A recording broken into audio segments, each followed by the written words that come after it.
Gloire à Dieu. Merci Seigneur Jésus.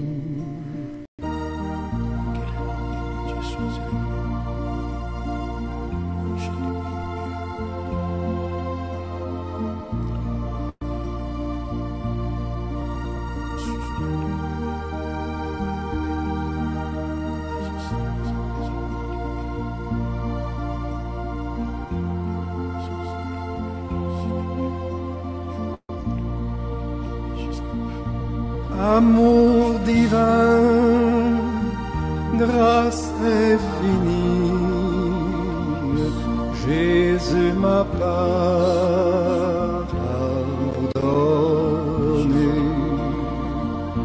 Et gloire, amour, bonheur et vie, Jésus m'a tout donné. Jésus m'a tout donné.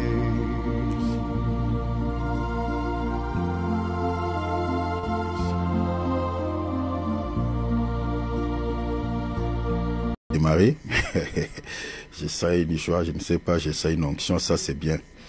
Quand je sens comme ça, je sais qu'il y a de bonnes choses. Que le nom du Seigneur soit élevé. Je prie que le Seigneur vous communique cette joie. Le Seigneur vous communique également cette paix que moi je sens dans mon cœur. Parce que là où il y a l'Esprit de Dieu, il y a aussi les fruits de l'Esprit. Hein, parmi lesquels il y a la paix et il y a la joie. Vous savez, pour sentir que l'Esprit de Dieu est là, si vous étiez triste, vous devez automatiquement sentir la paix. Vous devez automatiquement sentir, voilà, la douceur, voilà, ces fruits comme ça. Parce que les fruits de l'esprit, ce sont toutes ces choses-là. La paix, la joie, la bonté.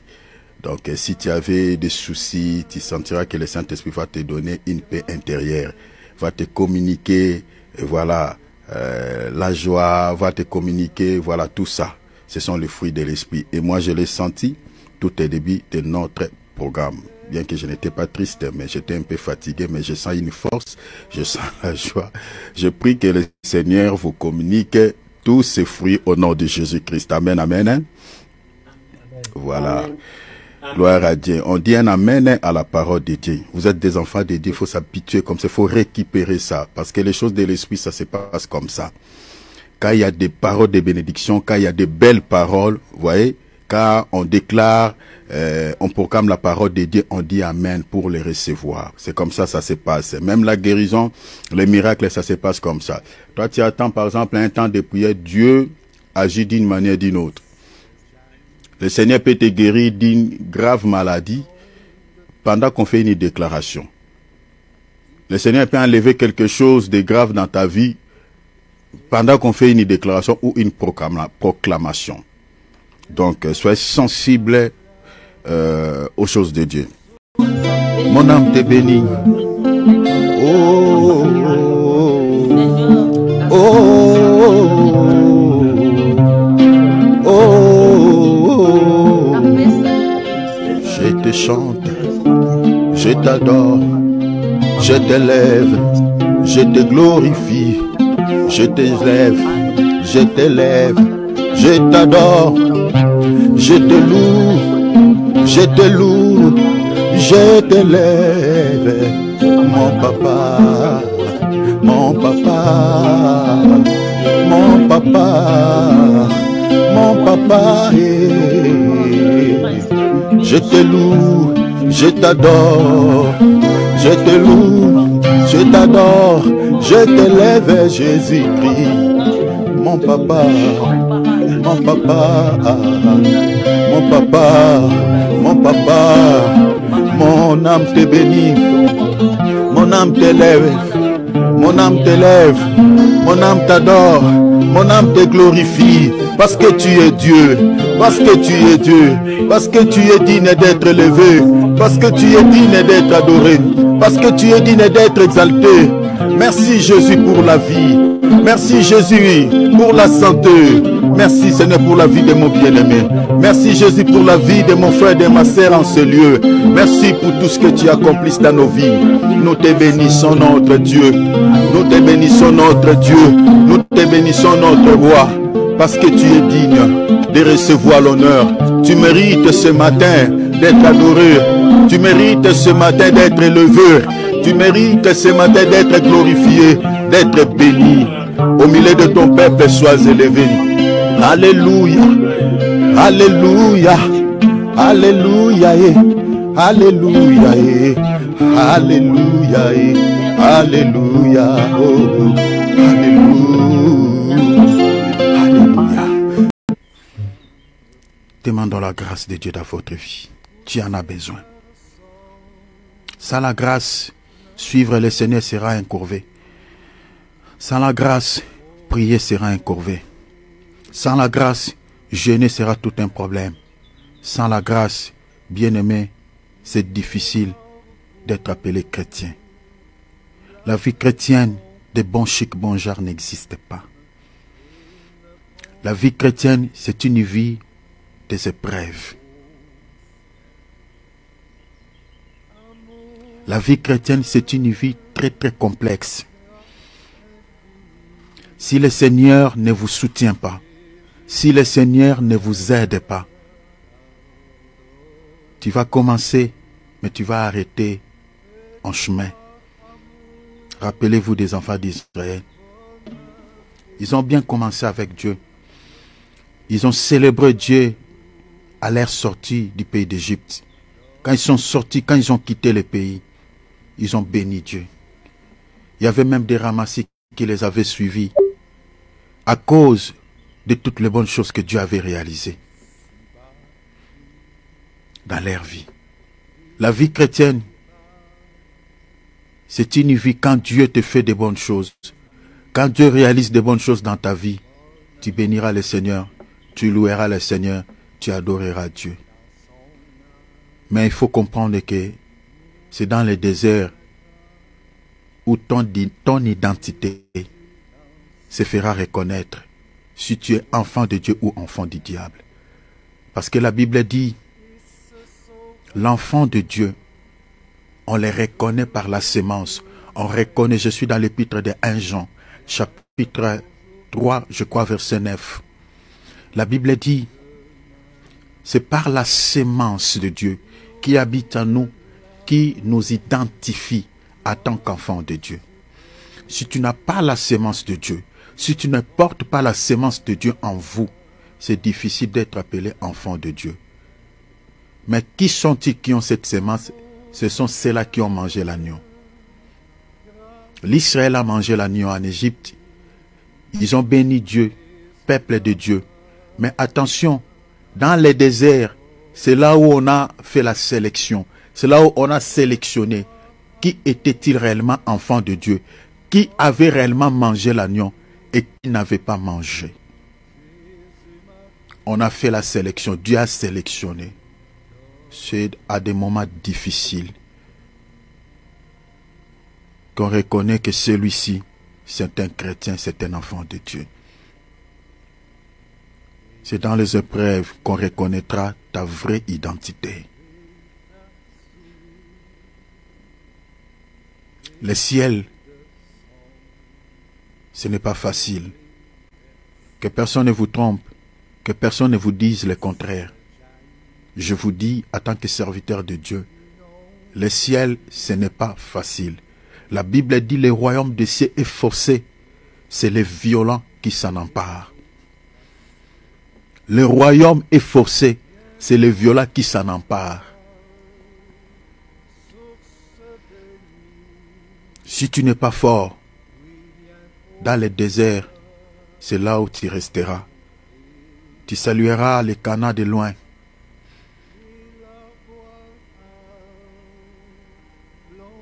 Jésus dit dans Jean 15, sans moi vous ne pouvez rien. Quand je dis sans lui, nous ne pouvons rien, c'est-à-dire pour suivre Jésus, pour prier, pour jeûner, pour prêcher, nous avons besoin de son aide. C'est-à-dire sans l'aide du Seigneur, on ne peut rien. Parce qu'on va bien commencer, mais avec le corps, ce corps corruptible, bien aimé, on va arrêter. La raison pour laquelle il arrive des fois À un certain temps, on tombe dans l'assoupissement des sommeils. On ne sent pas envie de prier. Des fois pour rien, sans qu'il y ait un problème. On ne sent pas envie de jeûner. À un certain moment, mes bien-aimés, on perd tout. On perd la force. On perd envie de lire la parole. La Bible dit, les désirs de l'esprit et de la chair sont opposés. Sont opposés. Quand on parle de l'imposition, c'est-à-dire que des choses sont opposées, c'est-à-dire qui ne s'entendent pas, qui ne peuvent jamais se cohabiter. C'est ça la guerre de chaque chrétien dans son corps. Parce que l'apôtre Pierre dit, il y a une guerre qui se passe dans nos âmes. C'est-à-dire cette guerre se passe entre l'esprit et l'âme. C'est un rapport avec les convoitises de la chair. Ce que le corps veut, l'esprit ne veut pas. Parce qu'il faut comprendre que l'Esprit de Dieu loge nos esprits. Et ce que l'esprit veut, la chair déteste, la chair ne veut pas. Voilà pourquoi le Seigneur, dans l'évangile de Jean chapitre 26, verset 41, il dit, l'esprit est bien disposé, mais la chair est faible. Si vous regardez dans quel contexte le Seigneur a dit cela, vous allez remarquer qu'il était dans la prière avec les apôtres. Pendant la nuit, pendant qu'il priait, les apôtres s'est senti fatigué pendant la nuit, s'est laissé endormir. Le Seigneur les réveillèrent. Il dit, mais comment vous êtes en train de dormir? Vous n'avez pas pu veiller 1 heure avec moi. Mais après, le Seigneur a épinglé un élément et dit, il a compris, il dit, l'esprit est bien disposé, mais la chair est faible. À 3 reprises, le Seigneur les a réveillés. Et après, il les a dit, dormez maintenant. Parce que vous êtes tellement fatigués, dormez. Bien-aimé, quand tu pries, tu dors. Pendant la prière, tu es en train de dormir. Bien-aimé, bénis seulement Dieu même 2 secondes et puis tu dors. Sinon, tu vas dire des bêtises dans la prière. Nous, on a vu des choses pendant des nuits de prière. Vous êtes en train de prier comme ça. Vous êtes en train de prier pour un sujet qui bénit Dieu, qui loue Dieu. Et vous voyez, il y a une maman qui était là, elle était en train de dormir. Alors que vous avez déjà changé l'étape de la confession, vous êtes en train de prier pour autre chose. Vous entendez une voix là-bas qui crie, maman commence à prier. Nzambe, Nzambe, Nzambe. Donc, il disait des paroles de choses. Donc, ça nous a tous scandalisés. Il y a d'autres qui se laissaient traîner dans la distraction.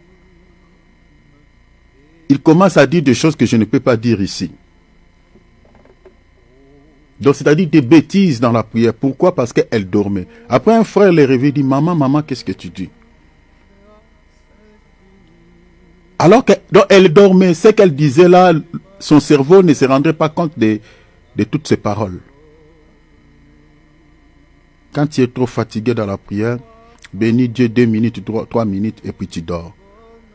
Mais lorsque tu as la force, prenez le temps. Restez longtemps dans la présence de Dieu. Ça te fera du bien. Tu as besoin de soutien de la part de Dieu. La requête est celle-ci. Demande à ton Père de pouvoir t'aider. Si tu n'arrives pas à jeûner même 1 fois le mois, c'est pas bien. Ce n'est pas bien. Moi, j'étais dans un deuil, dans le deuil de ma sœur, qui est décédée subitement. Elle est décédée, elle était en forme et tout était bien. Mais tout d'un coup, une maladie s'est manifestée. En allant à l'hôpital et tout a changé.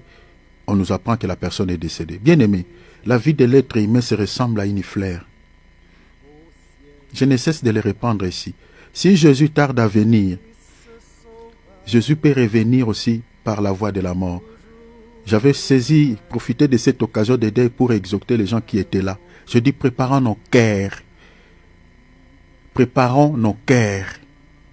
On peut se voiler la face devant les hommes, mais pas devant les esprits, pas devant les anges de Dieu, pas devant Dieu, pas devant les démons. Parce que les esprits connaissent très très bien nos identités. Si tu es possédé par l'esprit d'impudicité, si tu es possédé par l'esprit des mensonges, si tu es possédé par un esprit quelconque, les esprits sauront. Ils peuvent te le dire. Donc ça ne sert à rien de suivre le Seigneur. Un pied dedans, un pied dehors. Que tu t'accroches des deux côtés, ça ne sert à rien. Ça ne sert à rien. Si tu suis le Seigneur, sois sincère. Parce que selon l'épître de 1 Jean chapitre 3 verset 20, la Bible nous présente dans ce passage deux juges. Le premier juge, c'est le cœur de l'être humain. Le deuxième juge, c'est le Seigneur. Le Seigneur dit, si vos cœurs vous condamnent, Dieu est plus grand que vos cœurs. Dieu a placé dans le cœur de chaque être humain une voix audible qu'on appelle la conscience. Qui te dit lorsque tu fais quelque chose de bien, que tu as bien agi. Ce que tu viens de faire, c'est tellement bien, c'est tellement magnifique. Et quand tu fais aussi quelque chose de mal, cette voix te reproche. Même si tu parles devant les gens, voilà, qu'est-ce que j'ai fait? Moi, je n'ai pas fait ça. Et tout ça, moi, je suis propre. Mais dans ta conscience, dans ton cœur, tu sais que tu n'es pas propre. Tu sais que c'est toi qui as fait ça. Voilà pourquoi ça ne sert à rien d'être un hypocrite. Ça ne sert à rien. Sois sincère avec Dieu, sois sincère avec les hommes. Parce que nos cœurs nous jugent et Dieu est plus grand et le plus grand juge. Devant les tribunaux de Christ, personne ne subsistera. C'est le moment de préparer nos vies. On ne sait à quel moment sera notre dernier jour sur la terre. Jusqu'à présent, je ne réalise pas la mort de ma sœur. Je ne réalise pas. Dans mon esprit, je vois toujours comme si elle est toujours vivante. Je suis allé là-bas, mais je ne réalise pas qu'elle est décédée. Mais elle est partie. Elle ne reviendra plus. Jésus peut revenir même par la voie de la mort. Soyons toujours prudents. Soyons toujours prêts. S'il vous plaît, sois sincère avec Dieu. Que rien ne te sépare de l'amour de Christ. Ton travail ne te sépare pas de l'amour de Christ. Comme en Europe, les gens travaillent durement. C'est bien de travailler pour avoir des sous, pour avoir les moyens de vivre. Mais équilibre ta vie. Sois équilibré. Si tu as le temps pour travailler, si tu as le temps pour faire d'autres choses, et aussi le temps avec le Seigneur, ne vis pas une vie chrétienne de formalité. Travaillez ta foi. Travaille parce que, bien aimé, la vie de ce monde, c'est une vie éphémère. Et ça se limite au niveau de la chair. Mais la vie que le Seigneur nous a promis, c'est une vie, mes bien-aimés, éternelle. Une vie sans fin. Une vie de joie. Une vie de consolation. Une vie, mes bien-aimés, qui cache plusieurs promesses. Il y a beaucoup de choses, mes bien-aimés, qui sont cachées à cette vie, dans cette vie. La Bible dit, les souffrances du temps présent ne seront comparables au poids éternel. Vous voyez, c'est ça ce que Paul dit aux Corinthiens. Il dit, tout ce que nous sommes en train de vivre ici sur la terre ne seront comparables au poids éternel. Alors demande la grâce de Dieu, s'il te plaît. Tu connais sur quel point le Seigneur t'a parlé au travers de cette petite exhortation. Mais le but de cette petite exhortation que je viens de faire, que ta vie relationnelle avec Dieu ne se rompe pas. C'est ça le but. Que ta vie d'intimité avec Jésus ne soit pas rompue. Que rien ne te sépare. Le mariage ne te sépare pas de Jésus. Les enfants ne te séparent pas de Jésus.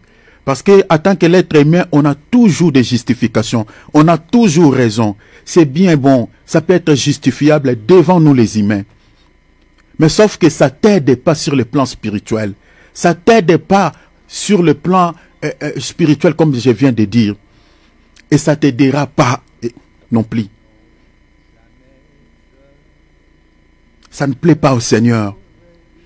J'ai fait tout. Moi, j'étais parti en deuil. Je n'étais pas parti pour aller prêcher. Mais quand le Seigneur m'a mis au cœur, je regarde tout le monde qui était là. Je dis non, je ne peux pas louper cette occasion. Je dois quand même partager quelque chose.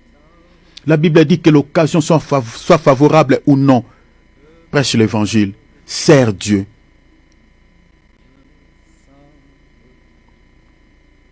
Prie le Seigneur.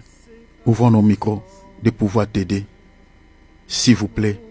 Tu sais à quel point tu dois dire à Dieu. Tu sais ce que tu dois dire à Dieu. Prions s'il vous plaît. Cher enfant de Dieu, je ne cesserai de le répondre ici. Parmi les 5 étapes de la prière que nous retrouvons dans la Bible, le Seigneur a fait mention de la prière de délivrance, de faire de l'autodélivrance. Le Seigneur dit dans la prière de notre Père, dans son enseignement, il dit, délivre-nous du malin. Le Seigneur sait que le malin existe. Il ne nous laissera pas en paix. Il cherchera à tout moment de compliquer nos vies. J'aimerais nous dire ici, chers enfants de Dieu, le diable, quand il n'agit pas, mes bien-aimés, en faisant trop de bruit, non. L'ennemi, on l'appelle le prince des ténèbres parce qu'il agit de manière sournoise, c'est-à-dire en catimini. Il surprend souvent les gens. Si la Bible compare le diable à un lion rugissant, cherchant qui il dévorera, c'est parce qu'il agit de manière sournoise parce qu'il est chasseur. Regardez même dans les documentaires la manière dont le lion fait sa chasse. Souvent, il surprend les animaux. Il surprend sa proie. Au fait, d'autres bêtes. Il se cache bien là. Et il va sauter sur sa victime. Et sa victime va être surprise. Il est déjà égorgé. Donc quand la Bible compare le diable à un lion rugissant, c'est parce qu'il agit de manière sournoise. Souvent nous sommes surpris, nous sommes déjà touchés par ces derniers.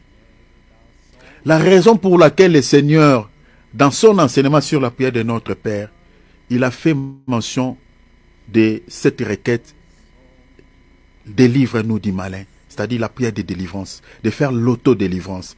Même quand tu pries chez toi, quand tu pries seul, n'oublie jamais de faire l'autodélivrance, parce que les esprits ne se lassent point et ne se fatiguent point. Rappelez-vous ici dans le livre des Rois, le texte dit que l'Israël, pendant qu'il était tranquille, pendant qu'il était en paix, pendant qu'il était en train de manger, pendant qu'il était en train de réaliser quelques projets, pendant qu'il était en train de faire tout, de l'autre côté, dans le camp de ses ennemis, il y avait des complots qui étaient formés contre lui. L'Israël ne savait pas. Tout était tranquille. On avait déjà placé des embûches ça et là. Au point que si l'Israël descend dans ces lieux-là, l'Israël devait être pris au piège. Beaucoup des enfants d'Israël allaient être tués. Le Seigneur a vu ces complots. Heureusement en Israël, il y avait un Élysée, il y avait un prophète de Dieu qui avait une vie d'intimité avec Dieu par qui le Seigneur était passé pour mettre en garde ce peuple. Bien-aimé, sois comme Élysée, sois quelqu'un qui a une vie d'intimité avec Dieu. S'il y a quelque chose même qui veut se passer dans ta famille, le Seigneur ne manquera pas de te révéler cela. Le Seigneur te parlera. Sois un Élysée.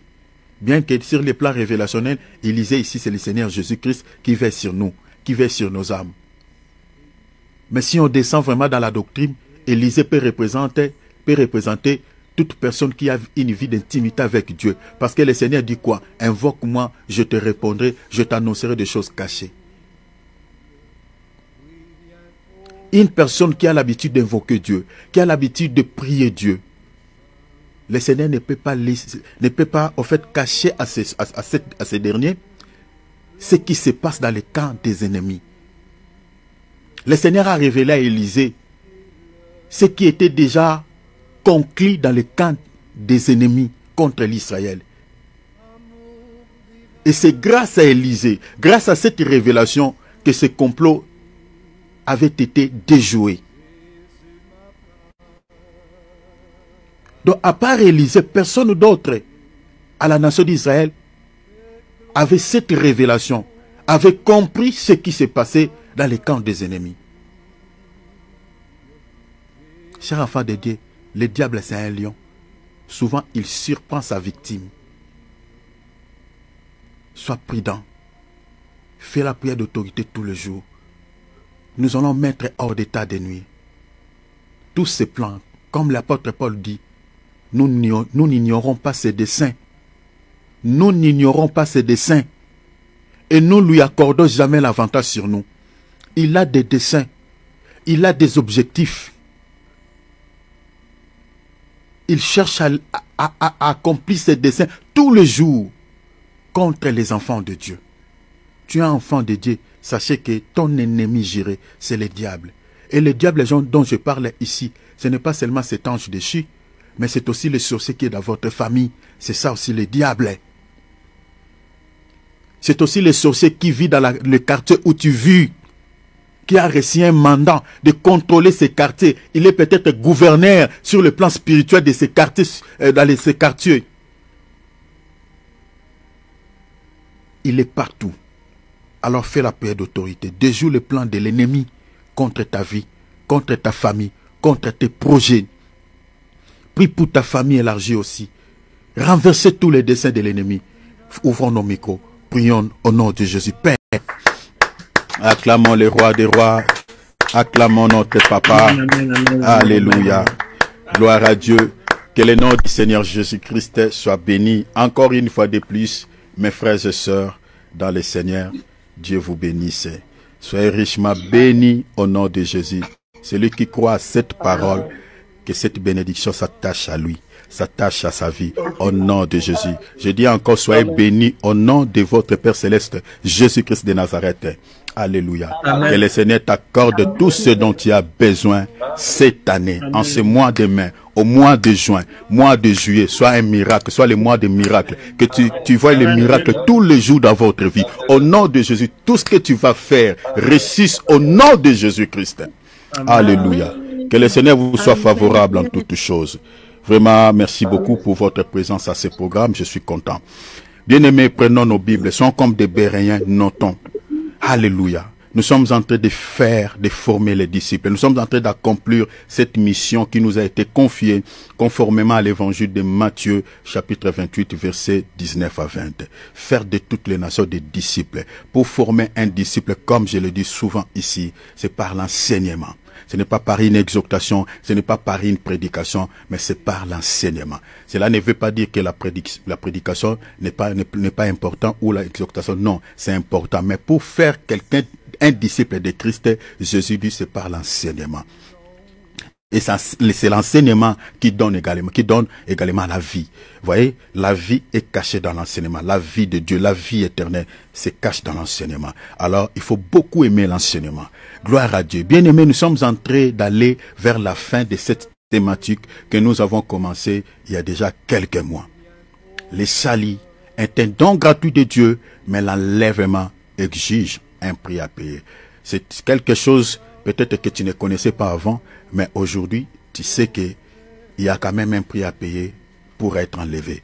Parce que ce qui est beaucoup plus prêché dans nos églises, que le salut était donc gratuit de Dieu, le salut était donc gratuit de Dieu. Mais beaucoup de chrétiens ne savent pas qu'il y a un prix que nous devons payer avant d'arriver au pays de Canaan. Le Seigneur nous passera dans les déserts, c'est là où nous payons les prix. C'est par les épreuves que nous payons ces prix. Si nous restons fidèles à Dieu au moment des épreuves, si nous restons fidèles à Dieu au moment des tentations, mes bien-aimés, c'est ça le coût de l'enlèvement que nous payons. Parce que les épreuves, ce n'est pas joli. Quant à la chair, ce n'est pas joli. C'est des moments où tu vas pleurer, c'est des moments où tu te sentiras abandonné, c'est des moments où tu seras triste, c'est des moments où, bien-aimé, tu te sentiras même envie de mourir que de vivre. Moi, cela m'est déjà arrivé plusieurs fois. Parce que j'ai connu beaucoup de choses. Je me suis dit, je commence à préférer même la mort que la vie. Mais bien aimé, vous savez, les gens qui se donnent la mort là, mais bien aimé, vous ne savez pas à quel point le cerveau de l'homme peut être craqué. Ah, je crois qu'un jour, nous allons témoigner Dieu ici. Nous allons témoigner. Vous savez, les gens souvent aiment envier les gens quand ils voient une personne, voilà, bien habillée, il roule, voilà, dans une Jeep, voilà, il a une vie un peu meilleure. Il y a certaines personnes qui aiment envier, mais vous ne savez pas. Peut-être c'est que cet homme-là a payé comme un prix pour être ce qu'il est. Je parle des gens qui ont réussi sous la grâce de Dieu. Vous ne savez pas. Suivre le Seigneur, il faut s'entendre au moment des épreuves. C'est-à-dire, si tu veux suivre le Seigneur, il faut que tu te charges de ta croix. La croix, c'est la souffrance.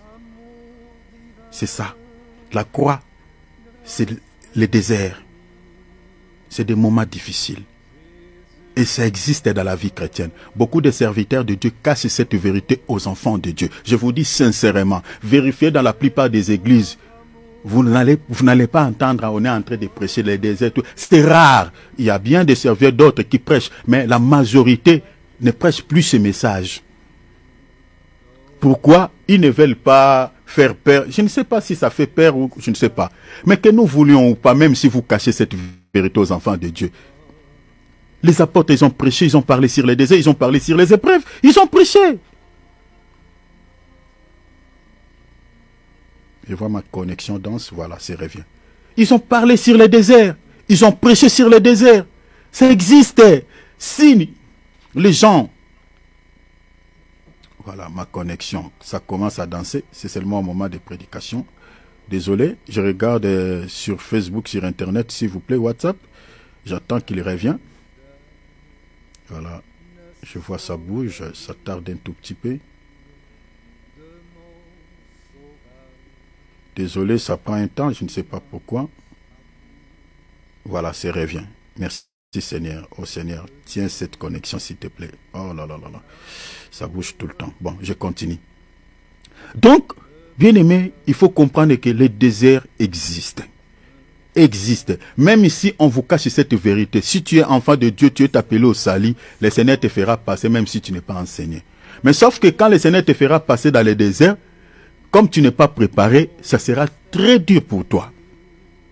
Mais si tu es déjà préparé, tu sais que les déserts dans la vie chrétienne existent avant d'atteindre les Canaan. Bien aimé, tu dois supporter, tu sauras comment tu dois te comporter pendant cette période, pendant ce temps. Que personne ne vous cache, mes bien-aimés, ce qui s'était passé dans la vie des enfants d'Israël, de l'Égypte, au désert, du désert au pays des Canaan. Bien-aimés, c'est ça ce que nous vivons sur le plan spirituel dans notre foi chrétienne. Dans notre marche vers le ciel. L'Égypte, c'est le monde. Le désert, c'est les épreuves. Canaan, c'est ça, le ciel. C'est ça. Donc, si tu es appelé au salut, tu passeras dans ces 3 étapes. Tu manges l'agneau en Égypte, tu écoutes la parole dans le monde, tu es sauvé, tu passes par les eaux de baptême. Après quelques temps, le Seigneur te fera passer dans le désert avant d'atteindre le Canaan. Alors, pourquoi certains serviteurs de Dieu cachent cette vérité aux enfants de Dieu? Et hier, je vous avais montré nos aïeux, nos prédécesseurs. Tous se sont passés par là. Et je vous avais montré ici, noir sur blanc, quelques couleurs des épreuves que le Seigneur avait imposé au fait à ces chrétiens, à ses enfants dans l'ancienne alliance. La Bible nous parle des moqueries, de la pauvreté. Hein, comme certains serviteurs de Dieu aiment parler sur l'esprit de pauvreté. Oui, l'esprit de pauvreté existe, mais attention, il y a des pauvretés que le Seigneur lui-même permet comme une épreuve dans la vie de son fils. Sauf que la pauvreté, en tant qu'épreuve, il y a toujours il y a une porte de sortie. Donc ça, je fais une petite nuance pour différencier de la pauvreté en tant que tout un esprit de blocage et de la pauvreté en tant qu'épreuve. Parce que la pauvreté en tant qu'épreuve, il y a un ici parce que ça ne durera pas. C'est ça ce que le Seigneur dit dans l'épître de 1 Corinthiens, je crois, chapitre 10, verset 13. Il dit, je ne permettrai aucune épreuve qui soit au-delà de ta force, mais avec l'épreuve, je préparerai aussi un moyen de s'en sortir. Est-ce que vous voyez? Donc, c'est-à-dire, l'épreuve en tant que, la pauvreté en tant qu'épreuve, il y a toujours un moyen de s'en sortir. C'est-à-dire, le Seigneur permettra à ce que tu puisses aussi être béni. Donc, c'est différent avec l'esprit de pauvreté. Mais, c'est-à-dire, quand un enfant de Dieu est pauvre, il ne faut pas dire directement que voilà, il a l'esprit de pauvreté. Attention. On avait vu ici qu'il y a des pauvretés que le Seigneur permet dans la vie de ses enfants comme une épreuve. Manquer aussi des habits. Moi, j'ai connu cette période. Vous n'avez pas les sous, vous n'avez pas, voilà. Tu n'as que ça. Et tu dois servir Dieu. Je vous avais dit ici, moi, quand je faisais mes émissions, voilà, mes vidéos anciennes, vous allez voir. J'avais pas d'autre. J'avais que ça. Je ne pouvais que reprendre ça. Mais aujourd'hui, ce n'est plus le cas. Donc, c'est-à-dire, la vie chrétienne, c'est ça. Et Dieu te regarde. Regarde ton attitude pendant cette période. Si tu vas lâcher prise, si tu vas arrêter de les servir à cause des habits. Tu es tombé malade. Tu prends les médicaments, tu n'es pas guéri. Tu commences à s'énerver contre Dieu. Parce que tu avais prié. Je connais un frère qui est comme ça. Hein. Je sais qu'il a changé. Il m'attend, ce frère-là. Il est parmi nous. Lorsqu'il est malade, bien aimé, il faut avoir un cœur, être à côté de lui. Donc, il peut régner la foi en un clin d'œil. La foi est tombée caduque. Après, il va reprendre sa foi. Non, ce n'est pas bien. Restez fidèle à Dieu, même quand on est malade, même quand tout ne va pas. Restons fidèles à Dieu. Continuons à dire, Seigneur, je t'aime. Je sais que même la période sur laquelle je suis en train de traverser, tu es avec moi. Non, c'est ça, Psaume 23. Même dans la vallée de l'ombre de la mort, je ne crains aucun mal. Tu es avec moi. La vallée de l'ombre de la mort, c'est l'image des épreuves, c'est l'image des déserts. Jésus est là. Dans les déserts, la colonne de nuée, qui était la présence de Dieu, était là. Vous voyez? Mais cela n'avait pas empêché les déserts. Cela n'avait pas empêché les Amalécites de s'attaquer à l'Israël. Cela n'avait pas empêché la famine.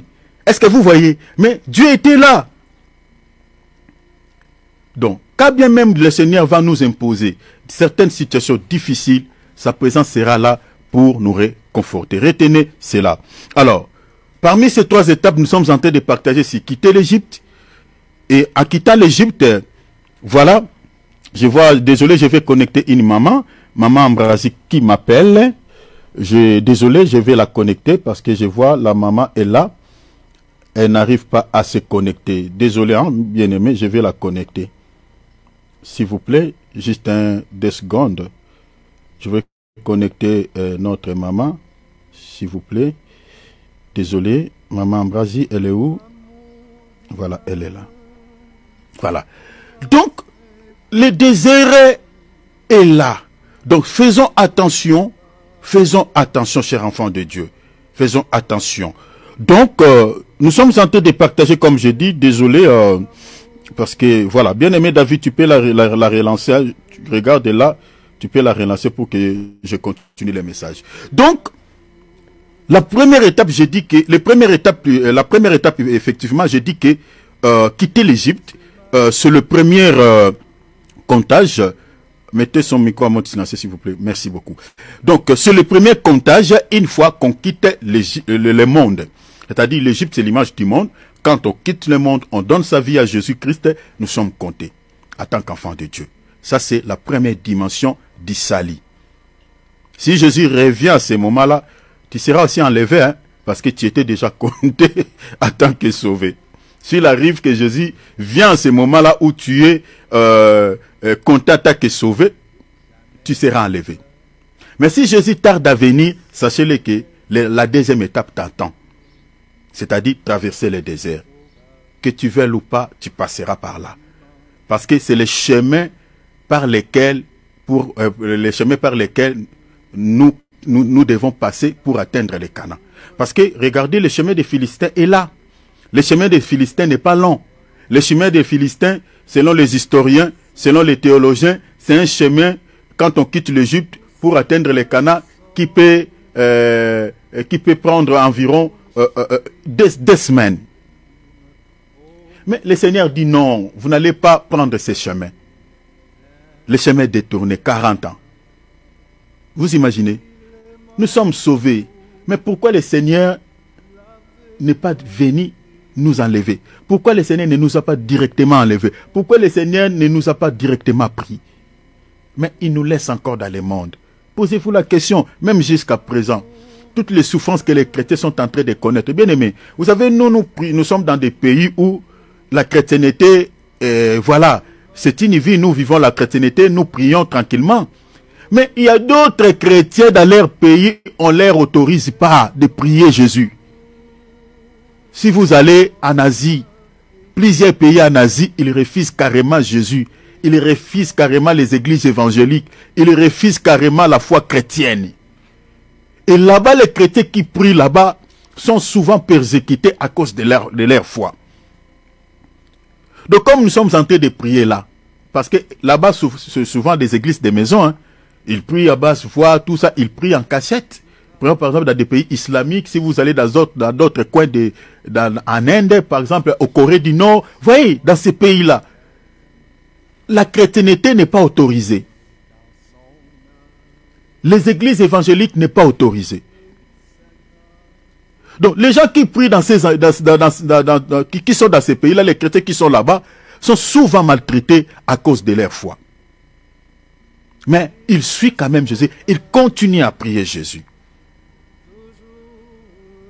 Bien aimé, la vie chrétienne, ce n'est pas facile. Le désert est là, les persécutions, et voilà, il y a beaucoup de choses. Donc, il faut comprendre cela. Je nous avais dit que la raison pour laquelle le Seigneur nous fait passer dans le désert, c'est pour, nous purifier, c'est pour, travailler notre foi, c'est pour nous enseigner ces trois choses que je nous avais dit ici, l'humilité, sa souveraineté divine, et puis les limites de la compréhension humaine, parce qu'il est mystère. Avec nos petits cerveaux, nous ne pouvons pas comprendre Dieu. Si aujourd'hui beaucoup des intellectuels ont du mal à accepter Jésus-Christ dans leur vie comme Seigneur et Sauveur, c'est à cause de l'intelligence humaine. Ils veulent comprendre Dieu, ils veulent connaître Dieu avec leur savoir. Bon, la Bible, c'est un livre que les humains ont écrit. Qu'est-ce qui prouve que ce qu'ils ont écrit, c'est justifiable, c'est vrai? Vous voyez, il y a des théories. Donc, si tu es en face d'une personne intellectuelle, bien aimé, tu auras du mal à les convaincre si Dieu ne touche pas son cœur. La raison pour laquelle plusieurs se sont réfugiés dans la sorcellerie. Vous voyez comment le diable les a eu? Dans l'occultisme. Donc, sont réfugiés là-bas. Donc, il y a une sœur qui m'avait même appris ici que même un avocat, j'avais eu un avocat ici en Europe qui, tout au début, quand j'étais entré en Europe, qui m'avait aidé pour voilà, les démarches de papier. J'ai appris même que cet avocat-là, c'était un occultiste. Aujourd'hui, je viens d'apprendre ça. Et ça m'a étonné. C'est pour cela tout ce qu'il avait fait pour moi n'a pas abouti. Parce qu'il voyait mon aura. Parce que ces gens-là, ils peuvent voir. Ils peuvent voir la lumière qui est à moi, l'aura que j'ai. Ils voyaient ça. Ils savaient que celui-ci n'est pas de nôtre. La raison pour laquelle tout ce qu'il avait fait n'a pas abouti. Vous voyez comment nous sommes environnés, chers enfants de Dieu. Les ivrognes sont partout, comme je vous avais dit ici. Ils sont partout. Mais dans sa bouche, des fois, il parle de Dieu. Mais alors que c'est quelqu'un qui est dans un lot, et il prie il est dans l'eau, qu'on appelle les maïkari. Les maïkari, c'est, voilà, c'est le satanisme, tout ça, c'est une science occulte, tout ça. Que Dieu nous sauve. Que Dieu nous délivre. Traverser les déserts. Le Seigneur nous apprend l'humilité, à être humble, parce que le royaume des cieux est caractérisé à ceux qui sont devenus humbles, comme de petits enfants. Sa souveraineté divine. Il est souverain. Il fait tout ce qu'il veut. Personne ne lui dit un mot. Que ça soit bien, que ça soit mal. Vous pouvez s'étonner, vous pouvez dire n'importe quoi, mais quand Dieu agit, il agit selon son bon vouloir. Personne ne lui dit un mot. Alors, lisons un texte. Lisons s'il vous plaît. Lisons un passage. Je suis dans Nombre. Notez, notez, chers enfants de Dieu. Notez s'il vous plaît. Soyez comme des Béréens. Notez. Nombre chapitre 26, verset 1er à 4. Et puis on va sauter, on lira 51. On va sauter, on lira 53. On va sauter, on lira également... Non, de 53 à 54. On va lire également 54. Suivez-moi ici très bien. La Bible dit, à la suite de cette plaie, l'Éternel dit à Moïse et à Éléazar, fils du sacrificateur Aaron. Qu'est-ce que le Seigneur leur dit? Faites le dénombrement de toute l'assemblée des enfants d'Israël depuis, il dit, depuis l'âge de 20 ans au-dessus, selon les maisons de leurs pères, de tous ceux d'Israël en état de porter les armes. Vous voyez ici, le Seigneur recommande à Moïse et à Éléazar qui était le fils d'Aaron, qui était également souverain sacrificateur, de faire quoi? Le dénombrement de tous les enfants d'Israël. Retenez ici, nous sommes à la dernière étape, atteindre Canaan. Donc, les passages que je suis en train de, que j'ai pris ici, ces passages de Nombre 26, 1 à 4, c'est pour parler sur la dernière étape, c'est-à-dire c'est le dernier comptage juste avant l'entrée dans la promesse divine. Donc nous sommes à la dernière étape parce que je compte finir ce mois ici. Parce que le mois de juin, nous allons partager sur autre chose. Donc ici, le Seigneur demande de faire comme on avait fait au deuxième comptage. De compter à partir de l'âge de 20 ans jusqu'au-dessus. Le comptage qu'on est en train de faire ici, comme je viens de dire, c'est le dernier comptage avant l'entrée, vous voyez, avant l'entrée dans la promesse divine. Avant d'entrer dans la promesse divine. C'est le dernier comptage. Mais on compte à partir de quel âge? On compte à partir de 20 ans comme on avait fait tout au début dans le désert. À partir de 20 ans jusqu'au-dessus. Est-ce que vous voyez ça? Verset 3, la Bible dit, Moïse et les sacrificateurs Éléazar leur parlèrent dans le plain de Moab, près du Jourdain, vis-à-vis de Jéricho. Ils dirent, verset 4, on fera le dénombrement depuis l'âge de 20 ans et au-dessus, comme l'Éternel l'avait ordonné à Moïse et aux enfants d'Israël quand ils furent sortis du pays de l'Égypte. Quand ils furent du pays de l'Égypte, ils ont répété comme ils avaient fait quand ils sont sortis du pays d'Égypte. Donc vous voyez ici, ils ont repris la même formule qu'ils avaient fait tout au début quand ils sont sortis de l'Égypte. Ils ont compté à partir de l'âge de 20 ans. Et ils ont compté qui? Ils ont compté que les mâles. Et tous ceux qui sont capables de porter les armes. Regardez, il dit quoi? Tels sont ceux des enfants d'Israël dont on fit le dénombrement 601 730. Verset 53. Le pays sera partagé entre eux. Est-ce que vous voyez? Donc ici nous sommes à la fin. C'est le dernier comptage avant d'entrer. Donc on commence à parler déjà du pays de Canaan. On dit le pays sera partagé entre eux. Qui sont-ils? Entre ceux qui sont capables de porter les armes. Entre eux pour être leur propriété selon le nombre de noms. 5 à 4. À ceux qui sont en grand nombre, tu donneras une portion plus grande. Et à ceux qui sont en petit nombre, tu donneras une portion plus petite. On donnera à chacun sa portion d'après les dénombrements. Est-ce que vous voyez cela? D'après les dénombrements. Donc, vous voyez même ici, le pays est partagé que aux gens qui sont capables de porter les armes. Aux gens qui sont capables de porter les armes. Et on a compté que des hommes. On n'a pas compté les femmes. Donc le pays sera partagé que à ces gens-là. Ça, c'est ça ce qui s'était fait physiquement en Israël. Ces choses sont prophétiques par rapport à notre salut.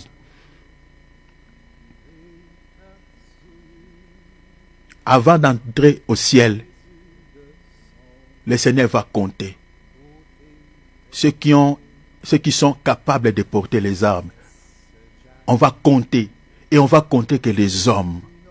C'est pour cela que j'avais dit ici, dans l'église corps invisible de Jésus-Christ, là-bas il n'y a pas de voleurs, là-bas il n'y a pas de pécheurs, il n'y a pas des impudiques, il n'y a pas de sorciers. Ici je suis en train de dire directement à ceux qui suivent le Seigneur, mais qui continuent à vivre confortablement dans le monde. Tu passes ton temps. C'est le moment de se repentir, de changer ton cœur, de donner ta vie sincèrement à Jésus. Tu passes ton temps. Sois membre actif dans l'église corps invisible de Jésus-Christ. Tu es reconnu dans l'assemblée, dans l'église où tu pries. Les gens savent que voilà, ce monsieur, ce frère-là, cette maman-là, elle est vraiment active dans l'église. Elle s'occupe à plusieurs tâches à l'église. C'est vraiment une maman qui sert le Seigneur. L'homme de Dieu t'acclame. Ça, c'est l'homme de Dieu. Oh. Est-ce que Dieu t'acclame aussi? Ça, c'est l'homme de Dieu qui te reconnaît en tant que membre actif. Mais retenez que, avant d'atteindre les Canaan, il faut que tu sois un homme. Je parle de l'homme fait. Je parle d'un homme spirituel. Que tu sois quelqu'un qui a abandonné cette vie de double vitesse. Parce que dans nos églises, il y a aussi des sorciers qui occupent certaines tâches. Moi, personnellement, je connais plusieurs. Ah, je connais beaucoup. Hein. Vous savez, je suis désolé de le dire, mais je ne dis pas quand quelqu'un est zélé à l'église, il faut dire qu'il est sorcier. Ne changez pas mes propos, ne déformez pas mes propos, s'il vous plaît. Mais retenez que, mes bien-aimés, moi je suis sorti dans une église charismatique.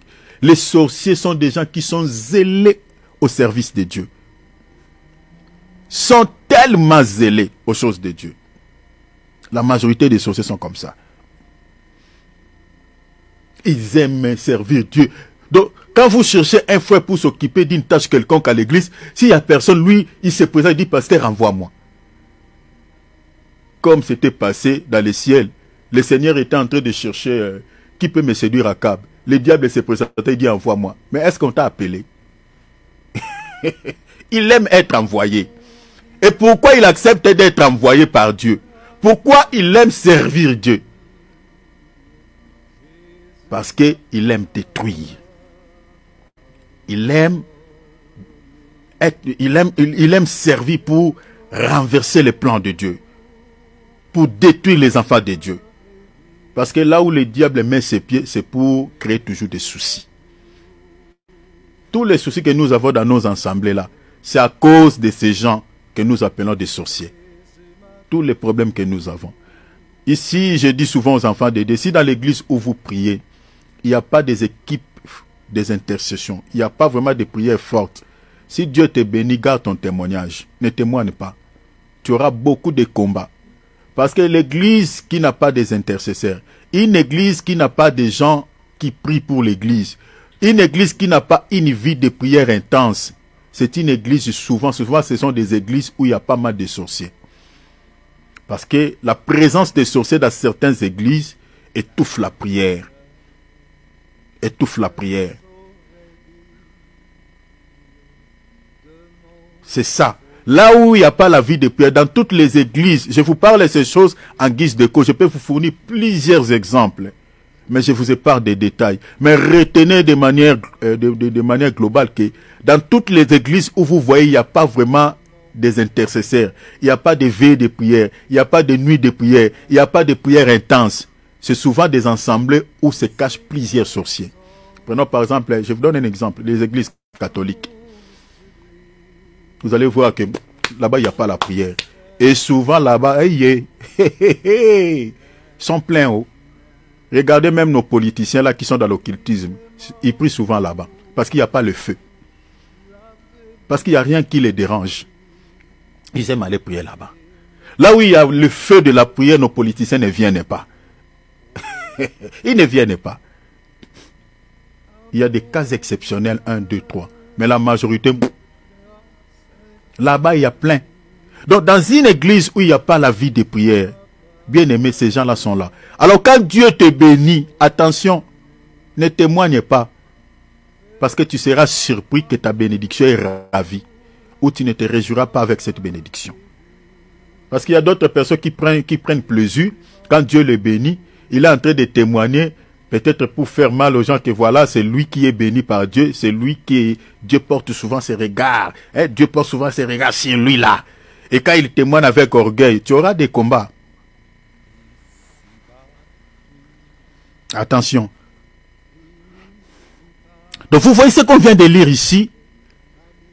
La Bible nous montre que avant d'entrer au pays des Canaan, on avait fait les comptages. Bien aimé, avant d'entrer au ciel, Dieu va compter.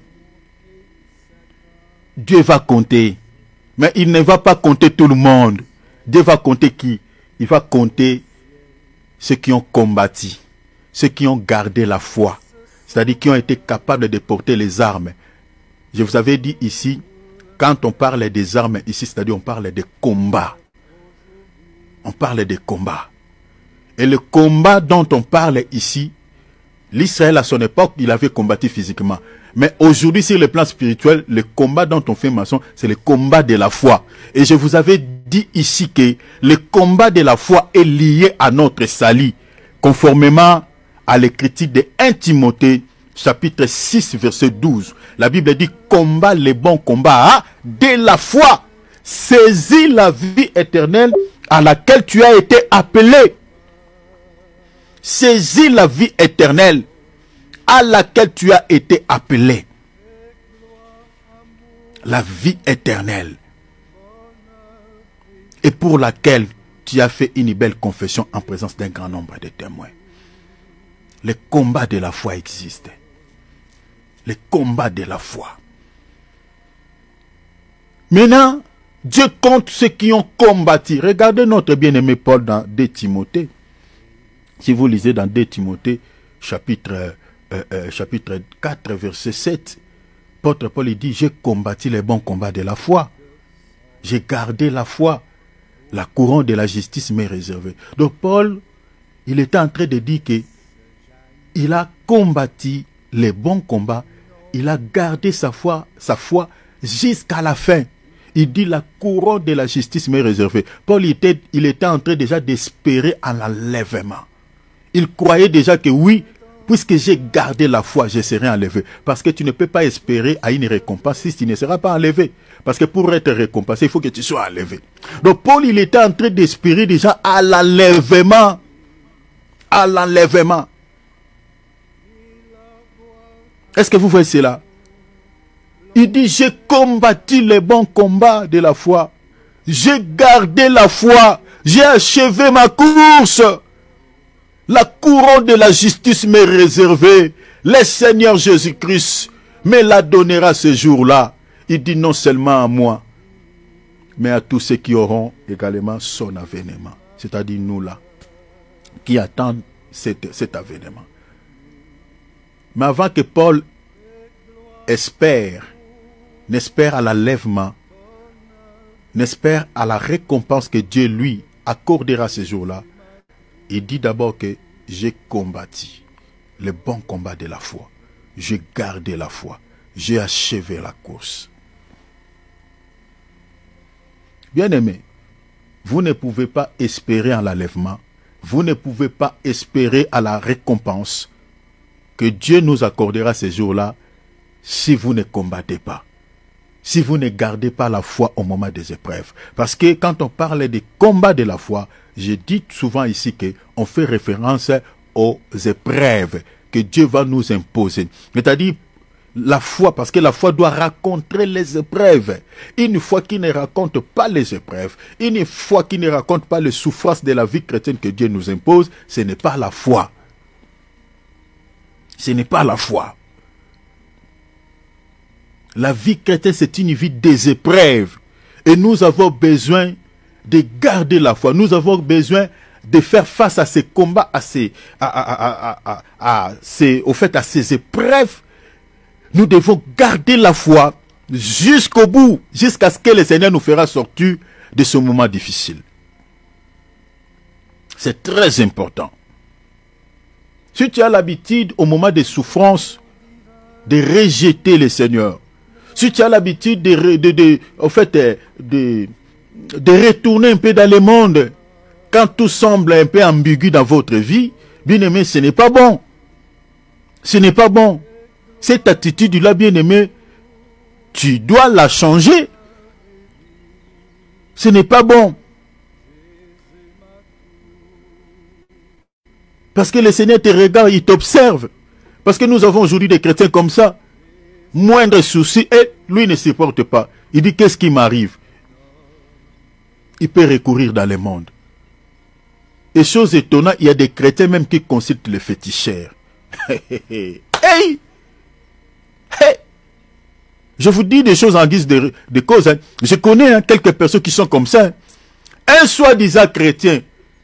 Mais quand il y a un problème dans la famille, il est prêt à aller consulter les marabouts. Quel genre de chrétien? Prenons par exemple des églises comme, vous savez, toutes les églises où des gens, il y a, prenons des églises d'Mpévalongo par exemple, hein, où on prophétise tout le temps, on donne des paroles de connaissance tout le temps, des églises là. Des églises où il y a des prophéties matin, midi, soir. Il faut faire très attention avec ce genre d'églises. Il faut faire très attention. On vous donne les prophéties matin, midi, soir. Prophétie, prophétie, prophétie. Comme en Pévalongo. Prophétie matin, midi, soir. Prophétie matin, midi, soir. Ce sont des églises qui sont bâties que sur des prophéties. Mais posez-vous la question. Ces églises-là, ce sont des églises qui sont hors normes. C'est-à-dire qui ne se conforment pas aux doctrines des apôtres. Ils font les choses à leur manière. Mais posez-vous la question. L'esprit là, qui leur donne ces prophéties, parce qu'ils disent des choses des fois qui sont vraies, qui n'étaient pas à côté. Je vous avais enseigné ici que les dons de prophétie peuvent être contrefaits par l'ennemi, hein, peuvent être imités par les diables. Les diables peuvent vous dire des choses vraies. Rappelez-vous, non, des Actes des Apôtres, chapitre 16, cette femme-là qui prophétisait par l'esprit de Python, ce qu'elle disait aux apôtres n'était pas faux. Mais c'était par quel esprit? Par l'esprit de Python. Or, qui est Python? Python, c'est les serpents. Les serpents, c'est les diables. Est-ce que vous voyez cela? Donc, elle prophétisait par la puissance de Satan, par l'esprit de Satan. C'est-à-dire, toutes ces personnes que vous entendez qui prophétisent matin, midi, soir, attention! Aujourd'hui, beaucoup sont dans la cabale. Les gens qui sont dans la cabale, souvent, pour prophétiser, ils entrent en contact avec des esprits de mort, avec des morts. Avec des morts. Parce que retenez que tous les païens qui meurent sans Christ, leurs esprits sont souvent utilisés par les gens de ce monde. Leurs esprits sont utilisés. Parce que l'esprit d'un païen, souvent, est en errance. Leurs esprits sont en errance. Ne trouvent pas le repos. C'est ça la géhenne, c'est ça aussi l'enfer. Ils ne sont pas en paix. Ils sont en errance. Et souvent, leurs esprits sont utilisés par des démons, par les diables, par les gens de ce monde. Prenons par exemple les gens de l'église de Mpévalongo. Ils prophétisent par des esprits de mort. Et dans ces églises-là, il y a pas mal de sacrifices. On sacrifie les gens. Hein. On sacrifie les gens. La plupart, je dis, la plupart des gens qui prient là-bas, souvent sont dans la sorcellerie. Il faut faire très attention. Je vous dis des choses vraies. Souvent des gens qui sont dans l'église. Je connais un grand sorcier. Un sorcier reconnu même dans sa famille, un sorcier. Mais en allant dans l'église de Pévalongo, là-bas, il est devenu prophète. Vous imaginez? Un sorcier. Quelqu'un reconnu dans sa famille, même dans les quartiers. Mais dès l'instant où il commence à prier dans l'église de Pévalongo, il est devenu prophète. Maintenant, posez-vous la question, il prophétise par quel esprit? Vous comprenez? Faisons attention. Tu aimes trop les prophéties, tu aimes trop entendre, qu'est-ce qu'on a dit pour mon avenir? Moi, l'issakoli, tu aimes ça. Moi, l'issakoli, un peu une prophétie. Attention. Tu ne sais pas ce que ces gens-là récupèrent dans votre vie. Faisons attention. Aimons la parole. Restons sur la doctrine des apôtres. Devenons des chrétiens matures. Arrêtons d'être comme de petits enfants. Arrêtons d'être comme des bébés sur les plans spirituels. Les bébés n'entreront pas dans le royaume des cieux. Les enfants, ceux qui sont enfants, ceux qui sont en mamelle, dans les comptages, Dieu ne les compte pas. Rappelez-vous, non? L'Israël, lorsqu'il est sorti des pays de l'Égypte, on avait compté que les hommes, on n'a pas compté les femmes, on n'a pas compté les enfants. Dans les déserts, on n'a compté que des hommes, on n'a pas compté les femmes, on n'a pas compté les enfants. Qui est enfant, qui est une femme? C'est celui qui est au lait, c'est celui qui est charnel. C'est ça d'être une femme, c'est ça d'être un enfant. Donc si tu ne grandis pas dans les choses de Dieu, tu es un chrétien qui s'accroche de deux côtés. Tu te ressembles à l'arbre de la connaissance du bien et du mal. Dans un seul arbre, on retrouve deux natures, le bien et le mal. L'Odyssée, tantôt ni chaud, tantôt ni froid. Bien-aimé, ne t'imagine pas que dans le comptage de Dieu, tu fais partie. Dans l'église invisible corps de Jésus, en tant que corps mystique de Jésus-Christ, Dieu ne te voit pas. C'est ça la vérité. La raison pour laquelle nous sommes en train de faire ces enseignements. Grandissez.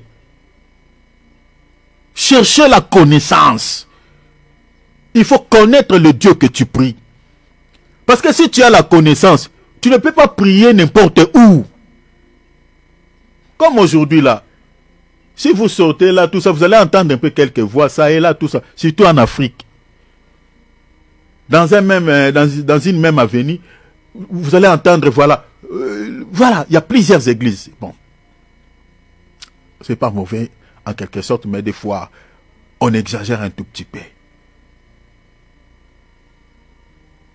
Dans une même rivière, vous voyez 3, 4 églises, tout ça. Les gens prient, tout ça. C'est bien bon. Mais le problème, c'est que quel est le message qui est prêché? Est-ce que c'est le message qui sauve? Est-ce que c'est le message qui nous grandit, qui peut nous aider à grandir? Nous avons des chrétiens aujourd'hui qui ont fait des temps et des temps dans la foi. Aucune connaissance est zéro. Ma sœur, mon frère, si tel est le cas pour toi, ce n'est pas bien. Ce n'est pas bien. Ce n'est pas bien. Dieu a besoin de ceux qui sont matures. Ceux qui sont matures. Ceux qui sont capables de porter les armes. Ceux qui ont l'âge à partir de 20 ans jusqu'au-dessus. C'est-à-dire les adultes. Ceux qui sont grands. Ceux qui sont forts. C'est-à-dire ceux qui ont la connaissance. Parce que tu auras la maturité. Parce que ceux qui sont matures sur les plans spirituels, ce sont des gens qui ont la connaissance de la parole de Dieu. Rappelez-vous, Osée 4:6, la Bible dit, le peuple périt par faute de connaissance. Il n'y a pas la vie, il n'y a pas le ciel si tu n'as pas la connaissance. La vie éternelle, c'est ceux qui te connaissent, toi, le vrai Dieu. Jean chapitre 17, verset 3. Cherchez à grandir. Cherchez à grandir. Alors, retenez ceci. Notez encore cet élément. Dans les déserts, nous devons combattre. Mais, on ne combat pas n'importe comment. On ne combat pas n'importe, je dis comment. Mais selon les principes divins, selon les règles établies par le Seigneur. Ça, c'est encore un élément à souligner. Oui, combat les bons combats de la foi. La Bible dit dans les déserts, nous devons porter les armes parce que nous devons combattre. Il y a des combats, oui, nous devons combattre. Mais il y a des principes que Dieu a établis. Il y a des règles que Dieu a établies. Que nous devons combattre selon ces règles. Nous devons mener ce combat selon les principes divins.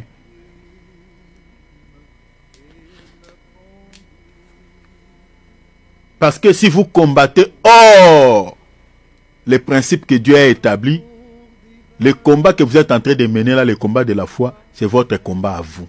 Ce n'est pas le combat de la foi que Dieu a demandé. C'est votre combat à vous. Lisons un passage. 2 Timothée chapitre 2, verset 5. 2 Timothée chapitre 2, verset 5.